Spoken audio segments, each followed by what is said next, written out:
are 3 or 4 goals that you kind of have in mind? Definitely make the NFR. They take the top 15 in the world every year to the NFR. I ended up 17th in the world the year before last. Last year I was 15. They take 15, so it's pretty hard. The year before that I was 18th, and I won Rookie of the Year that year. I had a great year, but I started college that year, had to come home early, and it just didn't work out. That's going to happen. Yeah, I would love to win a world title. Pretty close to crossing the $1 million earnings, so it's pretty cool, and it's 90% on that one horse that I have. Hey, I'm Madison Outhier, and you're watching Like a Farmer. Hey, y'all, it's Pat. Welcome to another episode of Like a Farmer. Today, we're here at AT&T Stadium in Arlington, Texas. I think I have the most badass guest I've ever had on the show. Remember, every single Wednesday you can catch us on YouTube or wherever you listen to your audio podcast. Madison Outhier. You nailed it. Yeah.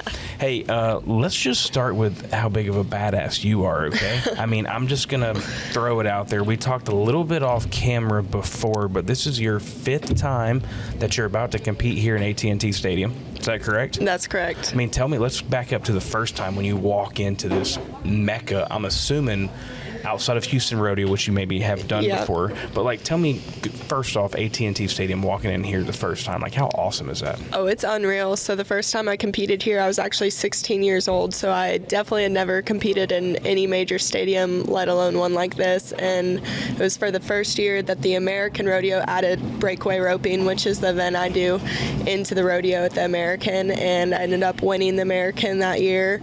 And it was awesome. But just being in the stadium itself is unreal. I mean, the fans are so awesome. It gets so loud in here. Yeah, it's like no other place we get to compete in, so it's awesome every time we get to come.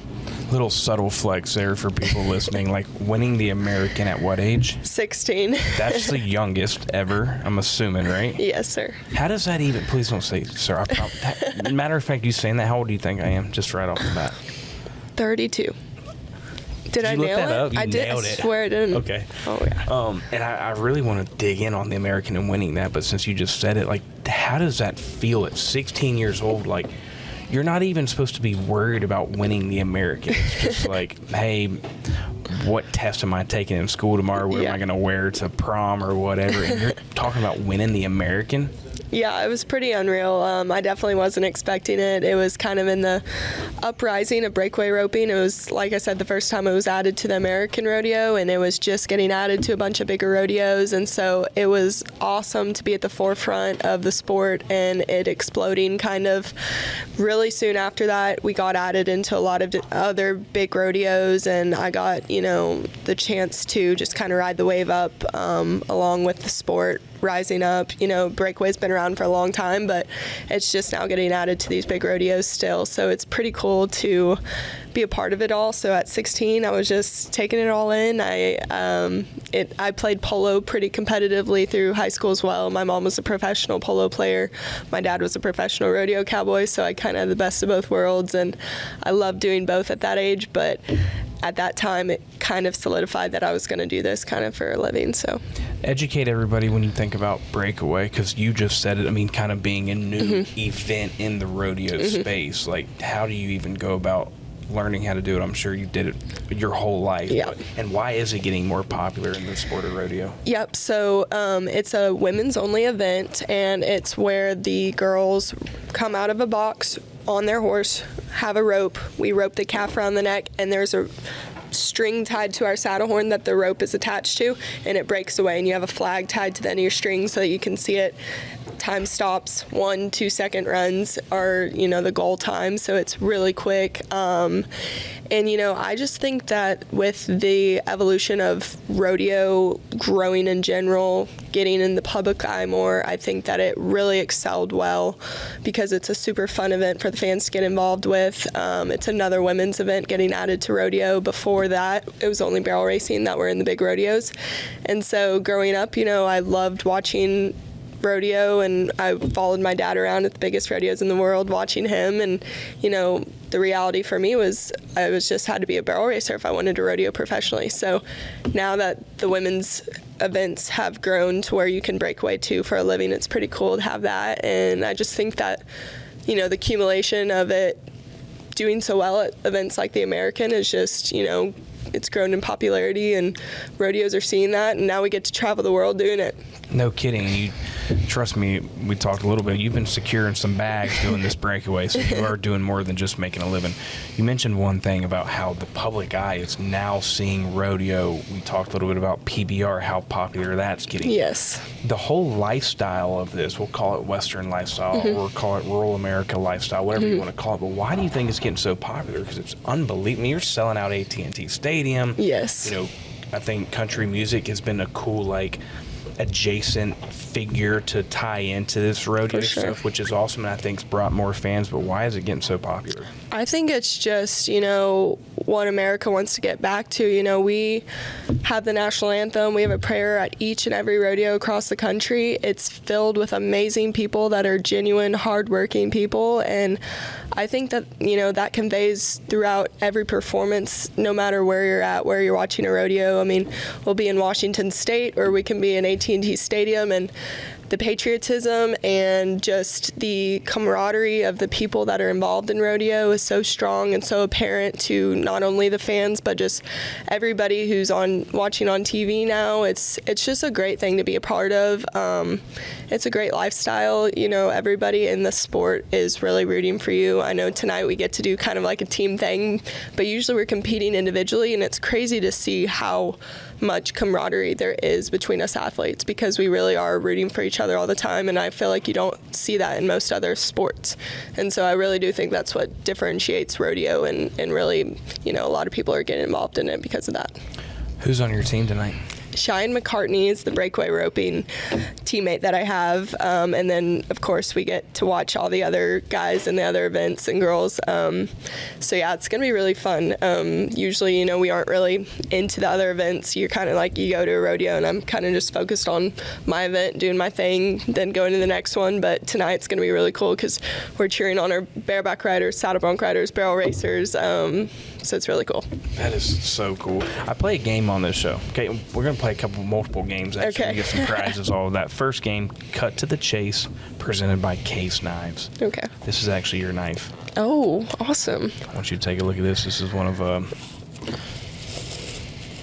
the custom-made Case. That is awesome. Yeah, cool. Oh my gosh. Yeah. That's yours. So cool. Thank you so much. A lot of things that we talk about on the show, and which I love, is the adversity piece. Whether you're an athlete, a musician, anybody, everybody faces adversity. This Salt Lake City incident that you had, yes. that I don't know what was going through your mind. Are you done? Are you going to come back? But you've come back in a big way. Can you just elaborate on that a little bit? Yes. So, Salt Lake City this past July 2024, I had a horse follow me just walking up to the arena. Ended up breaking 7 ribs. My collarbone collapsed and punctured my lung and lacerated my liver. And so I was very lucky that it happened in Salt Lake City. It was super close to a lot of big, great hospitals. I got right into the hospital. Had amazing doctors. I ended up having collarbone surgery, and so I was in the hospital for a week there in Salt Lake, and then got to come home and, had to sit the rest of last year's season out, so that was pretty hard for me. But I mean, initially in the moment, I was just thinking, dang, I guess I'm not going to get to rope today. I was like, I was just really focused on getting back as quick as I could, and I had a great support system behind me. It was awesome to see the outpour that everybody in the Western industry showed me. It was really amazing to see just people come to my aid, texting, calling, whatever it may be. The hospital said I had a record amount of flowers being delivered to the room. It was crazy. It was awesome. And so... how many, what is a record? How many? There was 40-something bouquets sent to the room. Yeah, okay. They just kept bringing them. It was so great. But yeah, so it made that process easier. It was obviously hard when I got home. I'm used to just going and blowing every day of my life, and just having to sit at home and not doing much was pretty hard mentally on me. But I knew that as soon as I was cleared, I had a really good orthopedic surgeon that we saw in Houston. My mom had a lot of broken bones with her polo career, and so we've gotten to be with him quite a bit, and he, said right at the end of 8 weeks, once the bones were stuck enough together, that I was able to start doing stuff. And so as soon as I could, I was roping again, and I was doing physical therapy and working out, and so I was roping and stuff again at close to 9 weeks. And so it sounds like a quick turnaround, but it felt a lot longer than it was. And I did obviously battle a lot of like strength coming back from that. Obviously I wasn't as strong as I had been until at least a couple months after that. It's probably mental and physical when you think about that type of stuff. Yeah, it was. You have scenarios like that happen, and that just makes people realize like y'all are athletes, and the recovery that takes place is a serious recovery. But elaborate a little bit on like getting prepared for any type of event, because you're just now getting back into the events, I'm understanding. Is that correct? Because this happened last year. So what's like a pre-game routine when it comes to that physical side of it? Yeah, well, especially in my event where it's so quick, so many things can happen that are out of your control. You just have to have a really strong mental game. You have to have complete confidence in yourself, and our horses are 90% of what we do too. I mean, you have to be super confident in your horse and your animal athlete that you have underneath you, and I've been very fortunate. I've had the same amazing horse that's been my number one guy since I won the American at AT&T my 16-year-old year, and so he's the same horse I'm riding tonight, and he's been just a freak of nature, amazing athlete, and so he gives me a lot of confidence, and I feel like that's half of the battle.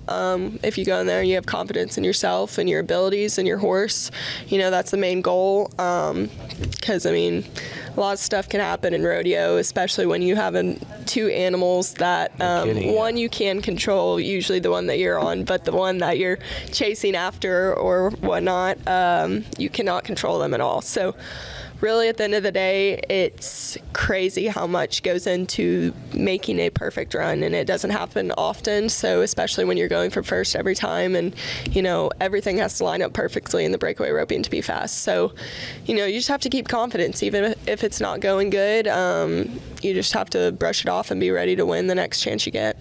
I love that. And you've been doing a lot of winning. Back up a little bit, growing up, you grew up in small town America, Texas. What's the town? Utopia, Texas. Yeah.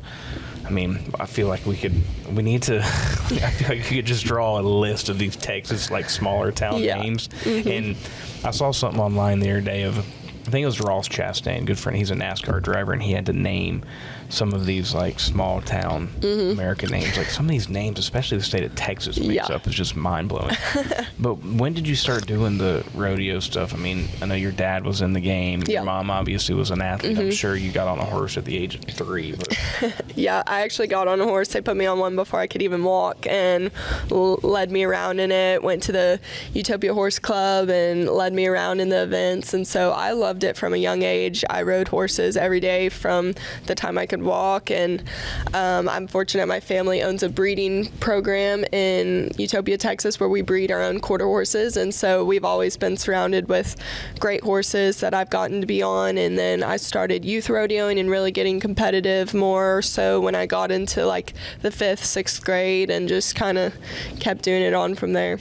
I think it's really cool as well, especially in this sport, of women being in it. You want to talk about just a lineup of badasses. We could name a ton of them, but tell me a little bit about, because I feel like you're a pretty big advocate for that too. How do you feel about where you are today, and then the younger girls getting into this type of sport? Oh, it's awesome. I'm still pretty young at 22, and I feel like I'm kind of more of a veteran nowadays. The young girls coming up are awesome, and they're badasses in themselves, and they make the game just get harder and harder every time and every year. And the same as we did to the older generation too. And the older generation, they didn't have these huge rodeos to chase after, so they really were doing it out of the love of the sport. And that's what I was doing too at 16. I had no idea that when I was roping every day when I was 14, 15, that I'd get a chance to be where I am now. I was just doing it out of sheer love. And I think that now that we're on big TV broadcasts and things like that, it's giving girls across the whole nation something to shoot at now, and it's really feasible for a woman to make a living with a rope in her hand, and that was not possible, at least if you weren't one of the top 3 girls that just, killed it everywhere at the smaller rodeos. It wasn't possible 5-6 years ago, which is crazy to say that it's come so far in that short amount of time. But I think it's because the younger generation just keeps getting better and keeps having these, bigger goals put in front of them. I mean, Kid Rock Rodeo is now a goal of mine every year, and that wasn't possible 2 years ago. And so it's just awesome to see the sport grow so much, and to see that the girls have, these things in front of them that they're going to shoot for. So yeah, they're going to be busting their butt hard, and it's going to be, the sport's just going to continue to get tougher and tougher every year, and it's just going to make it flourish even better. And to make a living doing it now, I should have mentioned this in the beginning. Miss Madison just graduated from Texas A&M. Yes. Congrats on that. Thank you. And now this is your full-time gig.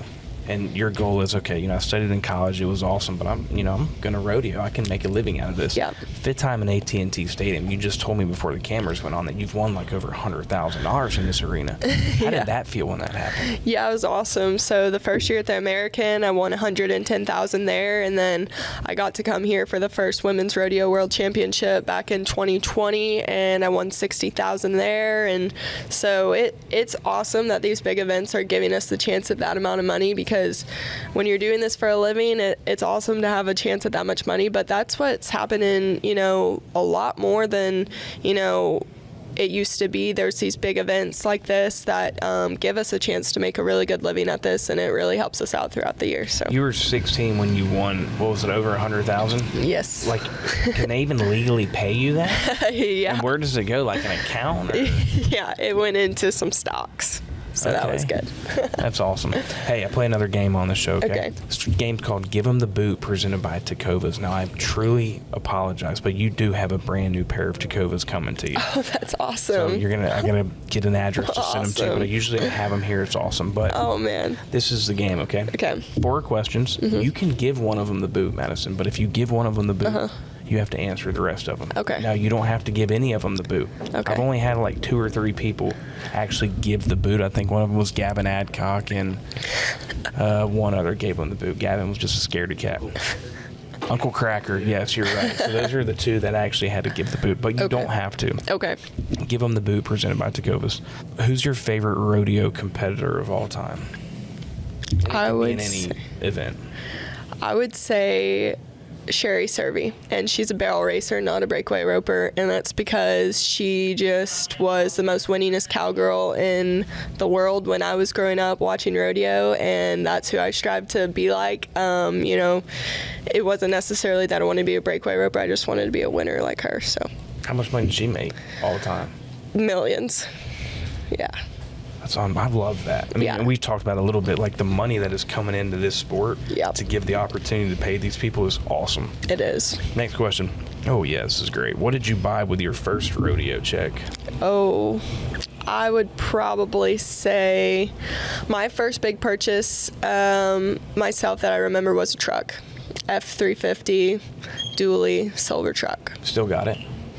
I've traded it out. I feel like we put about like 50,000 to 100,000 miles on them a year or 2. So I've had to trade it out a couple times since then. But that was my big one at 18 whenever I'd, save my money up enough for it. And I think it's important for people to know too, like this is every weekend and sometimes during the week. Like you just said, you're putting 100,000 miles a year on this. I mean, what does that schedule look like on an annual basis? Yeah, well, throughout the winter, spring, fall, we kind of go during the weekends mainly. You're able to home base out of home, so I'm able to stay home, go to school, whatever it is. But during the summer, in a couple weeks, starting at the beginning of June, we're gone 3 months straight, all the way till the season ends, September 29th. We come home, and but we are on the road.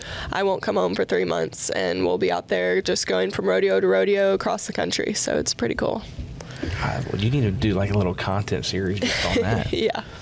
Okay, what's your go-to meal after a rodeo? I love a good steak, Caesar salad, baked potato. It's pretty American, but yeah, that's me. How are you cooking the steak? Medium rare. Okay. Yep. I didn't know if you're like a well done or something. No. Okay. Favorite band or person to listen to before a competition? I would have to say, might be a little cliche right here, but Kid Rock is probably up there. Yeah. And I understand that. I mean, you put any of his bangers on, you might want to run through a wall. Like, for it sure. gets you pumped up. Oh, yeah, for sure. Who are you listening to right now? Like, what's on your playlist? I love Parker McCollum. I've really been liking, again, cliche, but they invited all my favorite people here. It's not my fault. I really have been liking Hudson Westbrook and his new stuff. I do too. Yeah, he's awesome. Like and that sober song, I mean, I think he's stud. Yeah, I do love a lot of rap, and so I like Lil Wayne, I like J. Cole, kind of the older stuff there, 50 Cent, yeah. It's my stuff. It's a great lineup. Yep. I feel like you're very goal oriented. Like, what are 3 or 4 goals that you kind of have in mind that you want to accomplish before you hang it up? Definitely make the NFR. They take the top 15 in the world every year to the NFR. You've got to have been close a couple of times, right? I ended up 17th in the world the year before last. Last year I was 15. They take 15. How do you feel when that happens? I had 70,001 and 15th was 71,001, so it's pretty hard. The year before that, I was 18th, and I won Rookie of the Year that year. I had a great year, but I started college that year, had to come home early, and it just didn't work out. And I left for the summer that year, second in the world, so that was hard because it just was a hard summer for me, but it taught me a lot mentally, just to overcome a lot of stuff. And then last year, had the incident, had to go home early, so didn't get close to making it. But this year, that's my goal. That's going to happen. Yeah, I would love to win a world title. And then, I would love to, I'm pretty close to crossing the $1 million earnings, so it's pretty cool. And it's 90% on that one horse that I have, so it's pretty cool. That is awesome. Yeah. Isn't that crazy that you're about to hit the $1 million mark, 22 years old? 90% of it's on one horse. Are you treating that horse anything well with this $1 million that it's won you? Oh yeah, he's the pride and joy of our place. We raised and trained him ourselves. My dad and I are pretty much the only people that have ever trained him at all, and so it's pretty cool he's really special in our household. When you cross over that $1 million mark, can you call me and we just do some sort of for sure. celebration? Yeah, for sure. You're definitely buying, and I don't care where we go, but I'm getting a steak too at that point. Yeah. You're going to see it a lot tonight, and I'm sure you see it on a lot of rodeos, but these celebrities and these other athletes from other sports coming to watch y'all, in my opinion, it's one of the coolest things. Oh, it's so cool. I told you, and even like Neil McDonough came on the show. He did a movie about it. I was talking to Sean Gleason about it. Like, this sport, no matter what event it is, it's through the roof right now. Like, what are some surprising celebrities that you've seen come to watch y'all? Like, of course, the great country music artist George Strait. I've kind of drawn a blank, but I feel like at the NFR we have a lot of cool people come. Trump's come to some stuff. I know that, some cool actors. You'll see a bunch tonight. Yeah. Why do you think that is, though? Everybody wants to be involved. I mean, we started a media company about it, for God's sake. Yeah. Like, hey, this is the lifestyle that people want to get into. Yellowstone happened. COVID happened. Everybody wanted to wear a cowboy hat, wear cowboy boots, and drive a pickup truck, which is awesome. I'm here for it. Yeah. Hell, Beyonce's like in country music. If you want to call country music, me and you can go down a rabbit hole on that. But I still think at least she's highlighting that lifestyle. For sure. Like, why do you think that is? I think it's a great thing. I think that, people can tear apart it and be like, oh, they're not real country people, but they're supporting these country and Western brands. I mean, I know that Beyonce and Shabuzi used a company called Rocket Busters boots for their, halftime show the other day. I mean, they're supporting these Western companies, and, pretty much every American hat, Resist All hat, they're all going to these people. I mean, they're supporting Western companies no matter what, because that's where you got to go to get the stuff. And so it's creating a mass following for all these things. It's just putting more money into, the events like this. I think it's awesome. And I think that, again, it goes back to just patriotism, just the good American way of life, hardworking people, honest people. I think that's what people crave nowadays, is just to find something that they can feel is honest and is good and is meaningful. And I think that's the Western industry, and that's how it's always been. And I think that, now that we're in the public eye more with all of these different media channels like y'all, and Cowboy Channel was a huge part in getting us, on national television, getting the rodeos on national television, and just the mass following that it's gained through all of different things that it's come from, that has just done wonders for the sport, and has showed people that, that is what we stand for, and people want to be a part of that. Yeah, I mean, don't get me wrong, I love watching the Buffalo Bills drinking Outlaw Light on a Sunday, but now I want to have an Outlaw Light and watch Madison on national TV. So that is cool, these media outlets, showing that attention. Yeah. You've done the Houston Rodeo, yeah? Yes. I mean, how was that? It's awesome. Would you say, there. Tell me what's kind of the mecca on that, hey, that's where I want to compete. Would that have been it? Oh, for sure. I grew up watching my dad compete there, and my mom played her professional polo career was in Houston, and so we lived half the year in Houston and half the year in Utopia my whole life, and so that was the coolest rodeo for me for the first time to be a part of, because it was like, wow, we've made it here. I was the first year the Breakaway got added, I was there, and have been there every year since. They gave me the invite this year, even though I didn't qualify because of my injury last year, and so it's a really special rodeo to me. You keep mentioning your dad competing. What was he doing event-wise? Saddle bronc riding. Just a complete badass. Yeah, he made the NFR 4 times. He was a 2-time Linderman Award winner, which is where you work both ends of the arena. So he did calf roping and team roping too, and he did bareback and bull riding. And so he was the epitome of cowboy and Western way of life. And we go out on the ranch and wrangle bucking horses all the time with him, cattle. He raises a bunch of bucking horses now, and we get to watch them. There's actually one out tonight in the final round in the saddle bronc riding that we raised in Utopia. We get to watch him go to the NFR, and so he's been my only coach since I was young. He's definitely, the reason to most of my success, for sure. On the ranch now, so you are still doing a lot of that. Yes. I mean, that's keeping the whole family just as busy. How long have y'all been doing that? So my grandparents bought the ranch. My mom's family, the Waters, bought the ranch in Utopia in 1972 and started Ellie Waters Quarter Horses. We bought Colonel Freckles, which was an amazing cutting horse, and he was in the Hall of Fame, and that's where we, started our breeding program was there. And so when my parents got married, they moved out there, and my dad bought some bucking horses and started his own bucking horse breeding program. And so we would kind of go all over. I'd go with my mom kind of all over the world with polo when I was younger, and we'd always home base out of Utopia, but we'd go to Houston, like I said, for polo, and he would go around to rodeos. I'd go around with him to rodeos. I'd go around with her to polo. And so, our life was always just gone most of the time, but Utopia's beautiful place, mountains, rivers, crystal clear spring-fed rivers, and so it's awesome to go back home there. You're just go. Yeah. If you're not doing any of this rodeo stuff, I mean, what are you doing for fun these days? Well, I love doing, I went to school for entrepreneurship. I love doing entrepreneur stuff. I have my own jewelry company, and tell us about it. Come on, Madison Lyn Jewelry. Okay. I don't do as well with it as I should, or I guess I could make it bigger, but it's just more fun. What do you sell on it? What's the plan? Mainly what are the gold, goals? Silver, necklaces, dainty stuff. I do some men's stuff too. How can we find it? You can go to Instagram, Facebook, Madison Lyn Jewelry. Go online, Madison Lyn Jewelry. What men's stuff do you do?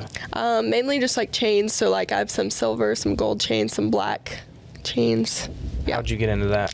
I just have always loved jewelry, fashion, and I get to travel around, like I said, with my mom, and my aunt's a fashion designer and chef, and she has her own restaurant in Utopia, Texas called The Laurel Tree. So if anybody's ever in that area, it's an amazing restaurant. And so I just kind of got my love for fashion and jewelry from her, and it's always been something fun for me to do. This right here, is that it? That's it. Hold on one second. What else, entrepreneur-wise, what else do you have? What are some... Those are the type of goals that I want to hear. Yeah. That's awesome. I love helping the younger generation. I love coaching and, doing lessons and all the things like that with the younger generation. I've got to work with some really cool kids. I've got to do some really cool clinics. Hopefully in the future I'm getting to go abroad just to start doing some clinics. That's going to be really cool. It's awesome to see that rodeo's not just in America. I know I keep saying it's so patriotic, but it is so cool to see. I mean, Costa Rica, France, Brazil. Yeah. It's huge in Brazil. Just places you never knew that rodeo would be at are there. And so that's another goal of mine once I got out of school and have more time, is to go out and do, stuff. I love traveling abroad. So, I would love to go do that stuff more. What's coming down the pipeline next when it comes to rodeo stuff? We'll be gone the whole summer. Some of the biggest rodeos of the year all summer. I mean, it's so awesome to go to all those rodeos across the country. You would think, we go out to California, Nevada, Washington State, Idaho, just all over, and these stands are completely packed every single night, no matter where we go. It can be a small, tiny town, it can be Salt Lake City, and it's amazing productions no matter where you go, amazing fans no matter where you go. It's so fun. There's a lot of new ones popping up too. Educate me a little bit on that. What was the Desert Rodeo was? The Desert Rodeo, you have the Honda Rodeo, the San Diego Rodeo. Yeah. I got to be a part of the first San Diego Rodeo last year in Petco Park. And is that just one group starting these? Because I feel like it's just random people wherever you go that want to do a rodeo. I guess you have to be sanctioned or to qualify for points. Yeah, and they have to be sanctioned at some point with just a rodeo production company. And so I know I was a part of the San Diego Rodeo, so they partnered with C5 Rodeo Company, which is in charge of getting the bucking horses. There's a lot of logistics that go into making a rodeo. You could have a group of people that are like, yeah, I want to put on a rodeo, but, we're on the back side of it and the competitor side of it, where I get to see, the bucking horses, the cattle that get raised for it. You get to see all the parts of it. And, there's people out there that are like, rodeo's so inhumane and they're terrible to the animals. We're part of both sides of this. I know that I love my animal athlete more than myself most of the time, because I couldn't do what I do without him. And you've heard me talk about them. We love our animal athletes, and then even the stock that we compete on, we wouldn't be able to win without them either. And so the bucking horses, you could go get a random horse down the road and try and get it to buck in this rodeo, and it wouldn't do it. You have to have a true bred bucking horse that loves to do this, and it'll do it every single time. You don't even have to put a guy on it and it'll buck every single time. These animals are bred to do it. They love to do it. Everybody involved with the sport of rodeo loves these athletes and know that they're the reason behind all of our success. The guys that put on the rodeo, they love these horses because that's their living. That's their passion. It's why we do it, is mainly for the animals. And so it has a lot behind it to put on a rodeo, and a lot of people don't know that. And so yes, these random people coming up, they are a little random, and I don't think they're connected a lot. I think that they're just wanting to put on rodeos, but they're getting involved with these great companies and they're putting them on, and they're awesome. And these rodeos, San Diego is so cool. We were literally right across from the ocean in Petco Park, which is the MLB stadium there. It's awesome. it's unbelievable. Yeah. There's a little bit of country in all of us. Yeah. We're talking about some of these events go to Madison Square Garden, the Big Apple, Petco, Nashville. We're here in AT&T Stadium. I see the passion in your eyes, which is so cool to see. Remind me your horse's name again? Rooster. Yep. Shout out Rooster. Rooster. That $1 million mark. I'm rooting for you. I can't wait. We got to make sure we have a little tracker so I know when to call it. Rooting for Rooster? Yeah, rooting for Rooster. There you go. This has been awesome. I could sit here and talk to you for hours. You're very informative and educational in this sport, which that's my biggest love for that aspect, because you're an advocate for not only the sport but for women in this sport and just the growth of this sport we're seeing tonight. So I'm pumped for you. I really am. Thank you. The adversity piece coming back from that accident in Salt Lake City, that's incredible. It really is. Thanks for coming on the show. Yeah, of course. I'm stoked to get to talk to you, so thank you. And as always, I appreciate y'all tuning in every single Wednesday. Catch us on YouTube or wherever you listen to your audio podcast. Remember, like, comment, subscribe, share, do whatever you got to do to be like a farmer.